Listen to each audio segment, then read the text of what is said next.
It's been 2 years since Genshin Impact has terrorized our wallets, graced our lives, and honestly, despite all the turmoil that took place throughout those 2 years both in and out of the game, I'd say it was more or less an enjoyable experience. Casting aside all personal bias for a moment, Genshin's gone through a lot of changes so far, to the point where my once initial sentiment towards it when talking to prospective players has shifted from a tentative no to a hard yes. No game is perfect though, there are still a lot of things Hoyoverse can do to accentuate the positives and diminish the negatives. So for today, as sort of a part 2 of my top 5 things video I made a while back, I want to talk about what I would do to improve Genshin Impact if I had the authority to do so. Speaking of the 5 things video, I'll try not to repeat anything I said in that one, so if you haven't yet, after this one if you want to check out that one, please do so. Before we continue on with the video though, I want to give a shout out to today's sponsor, Outplayed. For the uninitiated, Outplayed is a video capturing software on Overwolf that works for most if not all mainstream games out there. If you're a fan of recording and sharing clips in Genshin, this is arguably the best way to do it. Outplayed captures any interesting highlights during your play or allows you to record manually using a hotkey. You can then immediately upload it to your Discord server, YouTube, Twitter, Reddit, anywhere you feel like sharing. The app also has a built-in video editor so you can make your clips look pretty, and it works for tons of games besides Genshin Impact. You can use it for Monster Hunter World, GTA 5, Among Us, Warhammer, and others. For those of you who already use Overwolf, then downloading is a very easy process. Should you be interested in using Outplayed, feel free to use the link on screen or in the description. It's a very simple but cool app that makes recording highlights easier for you. Thanks again to Outplay for sponsoring the video as always, but for now, let's get back into it. If it wasn't obvious from the title alone, this topic is heavily subjective. I'm willing to bet that a lot of you might disagree with some of the points I make, and that's fine. The fun part about these kinds of videos is that they hold no weight in the grand scheme of things, although I'd imagine a lot of what players want changed or improved in Genshin is common knowledge at this point. First, I think it's important to establish where I'm coming from. Priorities vary from player to player. On one hand, you might have someone who's the most ultra try-hard Sigma grindset sweaty gamer who throws away their life savings for an extra 5 more damage. On the other hand, you'll have a casual gamer who only plays the game because the waifus are pretty and the husbandos are handsome. As such, certain elements will be less important depending on what kind of player you are. I'm gonna try my best to choose points that I think will apply to as general of an audience as possible, casual and hardcore alike. And on that note, the first aspect I want to address is the daily grind.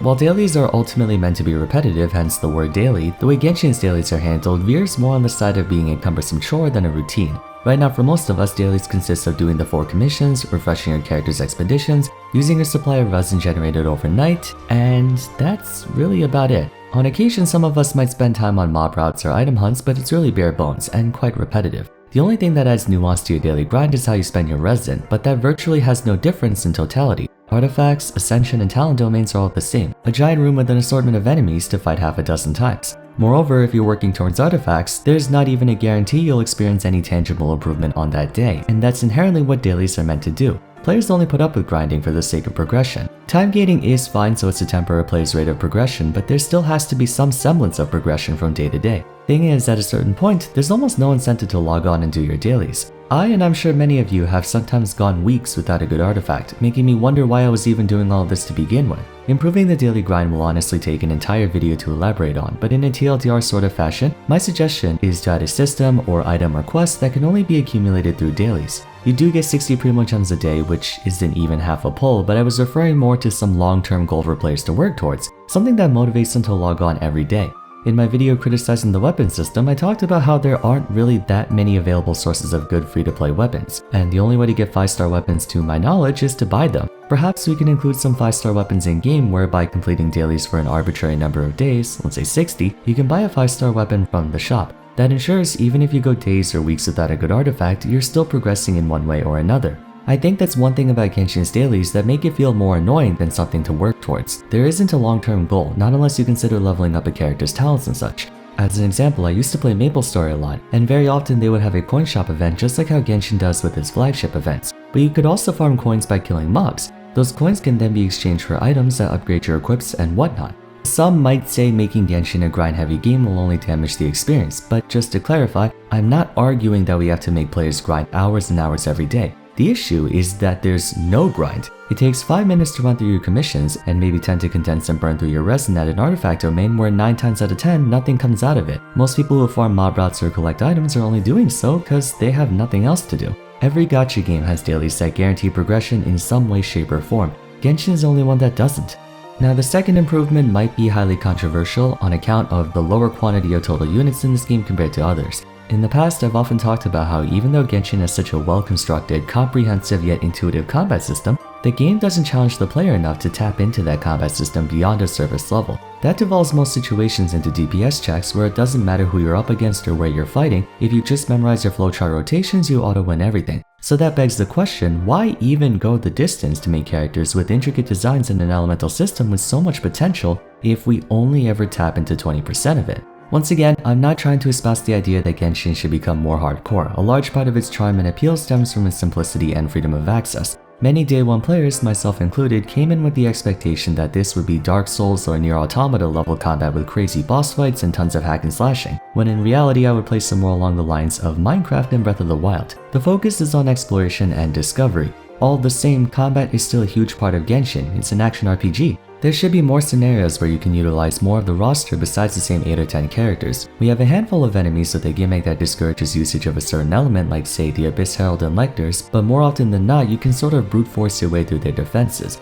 Not to reference SA or Bridge for the umpteenth time, but every boss or dungeon takes place in an open room where the win condition consists of relentlessly attacking anything that moves with no pattern you need to really worry about. The funny thing is, Genshin did create a ton of interesting combat scenarios, namely the event dungeons like Labyrinth Warriors and Perilous Trail to name a few. I specifically enjoyed the latter where you had to essentially ration your characters because every so often they would get put on a cooldown for a run-through.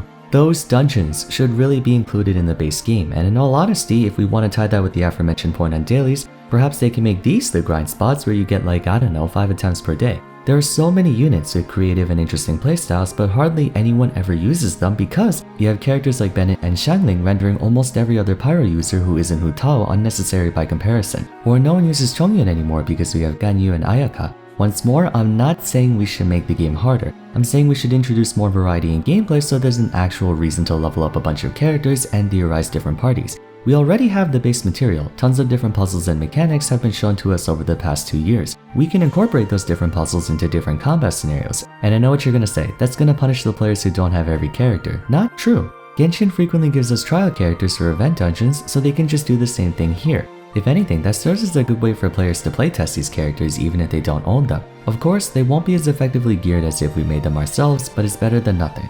It's a shame how they spend so much time designing characters with their own appearance, personality, backgrounds, animations and whatnot, but they're overshadowed by a small group of units who let you autopilot throughout the entire game. I'm aware that players dabble in not so optimal units for the fun of it. Someone like, I don't know, Noelle has a sizable cult following despite her limited capabilities. But if there was an external motivator built into the game that encouraged or straight up mandated usage of 20 characters instead of 10, that might be just the push needed for everyone to dust off their Barbaras, Chi-Chis, Ningguangs, Razors, etc. Gacha games are predicated on the notion of collecting them all, but the actual good ones find a way to make use of a wide portion of their roster by breaking them up into classes, specializations and compatibility, and or designing various content that prevents a monopoly over the game.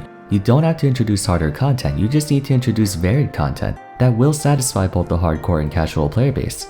Let's move on to improvement number 3, meaningful rewards. In some way this also links back to the cumulative progression concept, but they really need to make things more rewarding for players. There are 2 sources of motivation, intrinsic and extrinsic. Intrinsic motivation is when you're motivated to do something for the sake of personal gratification, such as bragging rights or a sense of accomplishment.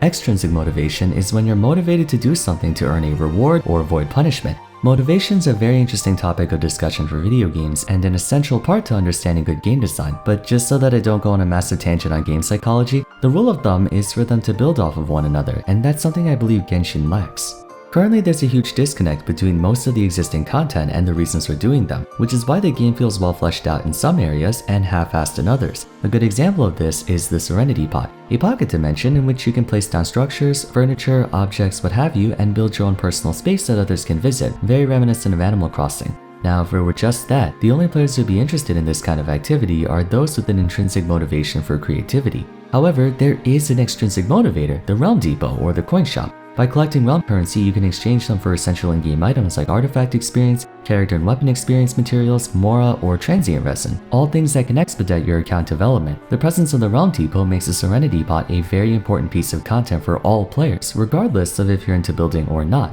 Unfortunately, they're not too consistent with that kind of stuff. For one, the game's individual character stories provide nothing of value other than learning more about each character's background. Not to say they shouldn't exist, Genshin prides itself on being very thorough with its world building and inhabitants, but for those who aren't as invested in the story, these quests can be seen as tedious, especially since you're unable to skip through all the dialogue. Normally that wouldn't be a problem, but given that a lot of the game's essential experience is founded on equal parts combat and discovery, the rewards for going through that discovery should be more substantial, just like how every version's flagship event contains a Crown of Insight, the only way for you to level up a character talent from 9 to 10. Stuff like that should be available throughout all facets of the game to incentivize players to explore everything and be fairly compensated for it. This may sound like I'm demanding more free stuff from Hoyo, and that's partially true, but in any RPG, what motivates players to do quests at the end of the day? Rewards, right? Do you really think anyone would do the reputation thingamadoohickey if they didn't get those reputation rewards? Do you really think people are doing daily commissions out of the kindness of their own hearts? Of course not, they do it for the rewards. Something I think would be a fantastic way to motivate players to go through the Hangout events, for instance, is to give a Stella Fortuna at the end of it, letting you advance to their constellations without having to go crazy on a banner. Whales may not care too much in light of getting C6 on every 4-star just by going after 5 stars, but free-to-plays would most certainly appreciate this. Alternatively, they could reward you with character-specific talent books and materials so you can save your resin for something else. I'm sure you get the idea. Genshin needs to be more consistent with motivators for everything they do. Some of them have really good extrinsic motivators like the flagship events or the Serenity Pot, while others have almost none at all like the story or world quest. Give all players a reason to do them, not just the ones who enjoy learning more about the world. Okay, so for the sake of time, we're gonna leave it at those 3. If you want me to make a part 2 or something, then let me know in the comments. Before we end things off though, I want to talk about some minor quality of life adjustments that I think would vastly improve the game's experience. Or rather, I only have time to say like 1 or 2 things, but if I ever get around to that part 2, then we can add more. I actually got this idea after reading a comment suggesting the same thing, but we need to overhaul Geo's reactions. I made a video ranking elements a few weeks back, and while you can somewhat debate the validity of whether Anemo is better than Hydro or Electro is better than Cryo, blah blah blah, everyone at this point more or less agrees that Geo is by far the worst element in the game. The element itself, not the characters. The frustrating thing about Geo is that there are so many natural reactions to Earth found in the real world. To list a few, there's no reason why Anemo shouldn't be able to swirl Geo. Sandstorms are huge weather phenomenons in arid regions, or if Pyro comes into contact with Geo, you can make lava. If Hydro mixes with Geo, it should have something to do with mud. Why the hell is the only reaction crystallized when there are so many different possible Geo reactions? Every other element has reactions that make a fair bit of sense, but Geo has only one. Again, we're circling back to the idea of consistency. If wind blows around fire, ice, water, and electricity, it should blow dust and earth around too. There's so much wasted potential with the Geo element from a reactive standpoint, and by extension physical damage as well. Both of them are hamstrung so badly by the fact that their internal mechanics don't support them to the same extent as the other ones. Aside from that, it would also be nice if we could do some more things regarding co-op. I'm not really interested in co-op myself, but I know a lot of people are, and it sucks that the only real benefit to doing co-op is getting access to more daily resources, which the game already provides enough of in your own world alone. So in actuality, there's zero incentive to do co-op. A lot of you disagreed with me when I said it would be awesome if Genshin was an MMO, and you know, to each their own. But it definitely would be nice to add more opportunities for multiplayer experience. Personally, I'm hoping for the possibility that one day we can have multiplayer boss raids of like 10 plus people, though that's inherently a very risky move since that can make this game's already toxic player base even more toxic. Regardless, whatever form it takes, more co-op incentives would be nice. So that about wraps it up for today's video. What do you guys think? Do you agree or disagree with my points? Or if you have other improvements you think are more important than the ones I listed, feel free to share in the comments. Aside from that, if you enjoyed today's video, please be sure to leave a like and subscribe. Also consider following me on Twitter at Vars, joining my Discord server, and if you'd like to support me further, I have a Patreon page that grants benefits to all 3 of my channels, Vars, Vars2, and Vars3, so check it out if you feel like it. Till next time though, thanks so much for watching, and I look forward to seeing you again soon. Take care.